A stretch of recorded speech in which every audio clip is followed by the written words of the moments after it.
से उत्तराखंड सरकार ने डॉक्टर्स को दी बड़ी खुशखबरी, बढ़ाई गई रिटायरमेंट की आयु सीमा।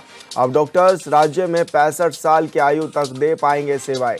पहले 60 साल तक आयु तक ही दे सकते थे सेवा, और अब प्रदेश के 550 विशेषज्ञ डॉक्टरों को मिलेगा इसका फायदा। तो बड़ी खबर आपको बता रहे हैं, जहां पर अब डॉक्टर्स के रिटायरमेंट की आयु 65 वर्ष कर दी गई है। पहले इस आयु को 60 वर्ष तक रखा गया था, और ऐसे में प्रदेश के 550 विशेषज्ञ डॉक्टर्स को इसका फायदा भी मिलेगा। तो उत्तराखंड सरकार ने डॉक्टर्स को बड़ी खुशखबरी भी दी है, ये बड़ी खबर आप तक पहुंचा रहे हैं। रिटायरमेंट की आयु सीमा भी बढ़ाई गई है, और अब 65 सालों तक अपनी सेवाएं दे सकेंगे डॉक्टर्स।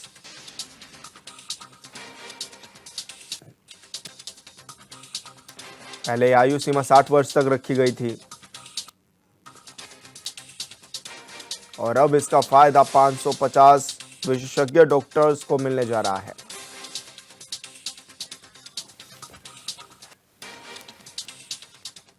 और संवाददाता योगेश आर्य हमारे साथ लाइव जुड़ गए हैं। योगेश, क्या कुछ जानकारी मिल रही है, किस तरह से उत्तराखंड सरकार ने तोहफा दिया है डॉक्टर्स को? देखिए बिल्कुल विशाल, जिस तरह से देखा जाए कि उत्तराखंड सरकार ने जिस तरह से डॉक्टरों को खुशखबरी दी है और बड़ा तोहफा देते हुए उनकी जो रिटायरमेंट की आयु सीमा है उसको बढ़ा दिया है। पहले आयु जो रिटायरमेंट की आयु सीमा थी वो 60 पर रहती थी, लेकिन अब इसको 65 कर दिया, यानी 5 वर्ष बढ़ाया गया है। तो ये बहुत ही अच्छी खबर जो है डॉक्टर्स के लिए रहने वाली है। स्वास्थ्य सचिव ने इसके बारे में जानकारी दी है। उन्होंने कहा कि सरकार प्रतिबद्धता है वो ये है कि अच्छी स्वास्थ्य सेवाएं जो है वो मुहैया कराई जाएं, और इसी को लेकर के अब जो है अच्छी स्वास्थ्य सेवाओं को बेहतर करने के लिए जो विशेषज्ञ चिकित्सक हैं उनकी जो रिटायरमेंट की सीमा है उसको 60 से बढ़ाकर 65 कर दिया गया है। तो इससे निश्चित तौर पर जो स्वास्थ्य लाभ है वो कहीं ना कहीं जो आने वाले मरीज हैं उनको मिलेगा बिल्कुल। क्योंकि देखिए विशाल, सबसे बड़ी बात क्या होती है कि जो जिस तरह से विशेषज्ञ डॉक्टर हैं ये 60 की आयु पर जब रिटायर हो जाते हैं तो इसका कहीं ना कहीं जो है जो आने वाले MBBS के इंटर्न छात्र होते हैं वो उनसे ज़्यादा अधिक नहीं सीख पाते। लेकिन जिस तरह से ये अपनी तैनाती पर रहेंगे और अपनी सेवाएं लंबे समय तक देंगे, 5 साल अधिक सेवाएं अपनी दे पाएंगे, उस दौरान जो इंटर्न के छात्र होते हैं MBBS के, वो कहीं ना कहीं इनसे किस तरह से चेकअप करना है, किस तरह से इलाज देना है, क्या हमें चेकअप कराने हैं, क्या हमें रिपोर्ट्स करानी है, उसके ब्याह पे किस तरह की दवाइयाँ लिखनी है, किस तरह के चेकअप कराने, तो ये तमाम चीज़ें जो है कुशल चिकित्सक जो है विशेषज्ञ डॉक्टर होते हैं उनसे सीखने को जो मिलता है। आने वाले जो छात्र होते हैं MBBS के या अन्य, तो उन्हीं को उनसे सीखने को मिलता है। इसलिए इसकी सेवाएं जो है बढ़ाने के लिए 5 साल बढ़ाया गया है कि 65 तक जो है डॉक्टर्स अपनी सेवा दे सकते हैं। उसमें ये प्रावधान रखा गया है कि अगर वो उनके स्वास्थ्य ठीक नहीं है तो अगर वो पहले भी आरएस लेना चाहते हैं तो वो ले सकते हैं, लेकिन 65 तक वो अपनी सेवाएं जो है दे सकते हैं। तो 65 तक अगर वो अपनी सेवाएं देंगे तो निश्चित तौर पर इसका लाभ जो है जनता को बिल्कुल मिलेगा। जो अस्पतालों का रुख करते हैं मरीज, तो कहीं ना कहीं वो जो है उनको इसका फायदा मिलेगा, क्योंकि जो कुशल चिकित्सक हैं, विशेषज्ञ डॉक्टर हैं, जिस अपनी विशेषता के आधार पर वो मरीजों को देखते हैं, तो वो कहीं ना कहीं लाभ उनको मिलेगा और निश्चित तौर पर आने वाले जो स्वास्थ्य व्यवस्थाएं हैं वो बेहतर हो पाएंगी। जी विशाल। लेकिन योगेश, जिस तरह से पहाड़ों की तस्वीरें हम देखते हैं, और पहाड़ों में अक्सर ये देखा जाता है कि डॉक्टर्स की भारी कमी देखने को मिलती है, वहां पर इलाज के अभाव में लोग भटकते हुए भी नजर आते हैं। ऐसे में क्या माना जाए, क्या उनको राहत मिल जाएगी इस आदेश के बाद? देखिए बिल्कुल, दूर दराज क्षेत्र हैं, दुर्गम क्षेत्र हैं, पहाड़ी इलाके हैं जहाँ पर जो है डॉक्टरों की तैनाती रहती है, तो उसके बाद जहाँ उनको रिटायर होने के बाद वहाँ पर काफ़ी समस्याएं आती है। नए डॉक्टरों की तैनाती को लेकर काफ़ी जिद्दोजहद स्वास्थ्य विभाग को करना पड़ता है।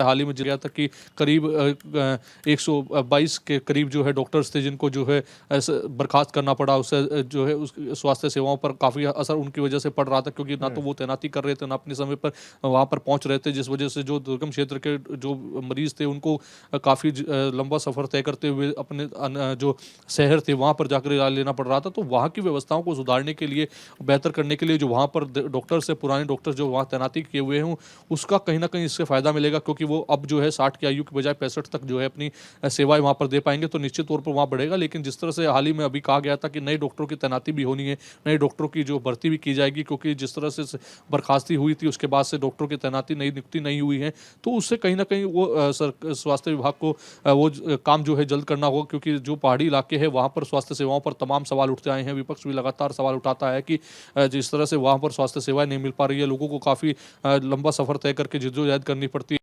है और उसके बाद जाकर नज़दीकी जो शहर होता है वहाँ पर इलाज कराना पड़ता है। और देखिए अभी हाल ही में जब एक सड़क दुर्घटना हुई थी, उस दौरान जिस तरह से टॉर्च जलाकर के स्वास्थ्य सेवाएं दी जा रही थी, वो तस्वीर किसी से छुपी नहीं है। वो तस्वीरें जब सामने आई तो तमाम सवाल भी खड़े हुए। तो निश्चित तौर पर ऐसी सवाल, इस तरह की तस्वीरें सामने ना आए, स्वास्थ्य सेवाएं बेहतर हो, उसके लिए भी सोचने की आवश्यकता है। हालांकि जिस तरह से अभी फिलहाल आयु सीमा बढ़ाया गया है, उससे निश्चित तौर पर आने वाले कल में स्वास्थ्य लाभ जो है, जो मरीज है उनको मिलेगा और उससे फायदा भी होता नजर आएगा। जी विशाल। योगेश, एक तो ठीक है कि 65 की आयु कर दी है, अब इससे फायदा मिलेगा उत्तराखंड को, डॉक्टर्स अपना बेहतर इलाज भी दे पाएंगे। लेकिन एक ये भी, जैसे कि जब उत्तराखंड सरकार ने ये ड्रोन माध्यम से दवाइयों को पहुंचाना शुरू किया था, तो लेकिन अब वो ड्रोन कहाँ चले गए? क्या वो काम कर रहे हैं, नहीं कर रहे हैं? क्योंकि एक उम्मीद जताई गई थी, दिखाई गई थी कि आने वाले समय में ड्रोन के माध्यम से एक स्थान से दूसरे स्थान पर दवाइयाँ भेजी जा सकेंगी, समय भी कम लगेगा, आसानी हो जाएगी लोगों को। तो फिर भी योजना चल पा रही है? देखिए बिल्कुल, जिस तरह से ड्रोन के माध्यम से दवाइयों को पहुंचाने का जो है एक प्रशिक्षण शुरू किया गया था कि इसके तहत जो है जल्द से जल्द दवाइयां पहुंचाई जाएंगी, लेकिन वो जो है अब धरातल पर दिखता हुआ नज़र नहीं आ रहा है। या ये माना जा सकता है कि वो जो है एक किफ़ायती साबित नहीं हो पाया, कि शायद उसको रोकना पड़ा, क्योंकि जिस तरह से पहले इसको लेकर सामने लाया गया था कि इसको बेहतर व्यवस्थाएँ मिल पाएंगी, दवाइयाँ बहुत समय से पहुँच पाएंगी और ये काफ़ी फ़ायदेमंद रहेगा, लेकिन उसका कुछ ही दिनों तक उसकी तस्वीर देखने को मिली। उसके बाद वो धीरे धीरे तस्वीरें गायब हो गई। तो कहीं ना कहीं स्वास्थ्य विभाग को इसमें सोचना चाहिए कि आखिरकार जिस प्रोजेक्ट को वो लेकर आते हैं, तो वो प्रोजेक्ट धरातल पर कितना उतर पा रहा है, उसके लिए कितना जो है डॉक्टर संजीदा है, कितना उस पर काम हो पा रहा है, जिन अधिकारियों कर्मचारियों की ड्यूटी लगाई गई है वो उसको लेकर कितना सजग दिखाई दे रहे हैं। तो इसके लिए फीडबैक की आवश्यकता होती है और जब जब फीडबैक नहीं लिया जाता तब तक तस्वीरें उलट नजर आती हैं विशाल। तो क्योंकि जिस तरह से ड्रोन की व्यवस्था की गई थी तो उसमें भी करोड़ों का खर्च हुआ होगा, काफ़ी व्यवस्थाएं इसके लिए की गई होंगी, लेकिन अगर इस तरह की तस्वीरें गायब होती हैं और इस तरह की व्यवस्थाओं पर सवाल उठते हैं, तो निश्चित तौर पर जो अधिकारी, उच्च अधिकारी मुख्यालय पर बैठे हैं, उनको समझने की आवश्यकता है कि जो अधिकारी कर्मचारी हैं जिनको इसके लिए तैनाती की गई थी, उनको तैनात किया गया था कि आप इसकी व्यवस्था को देखिए और वहाँ से फीडबैक जब नहीं आ रही है तो आप फीडबैक लीजिए कि आखिरकार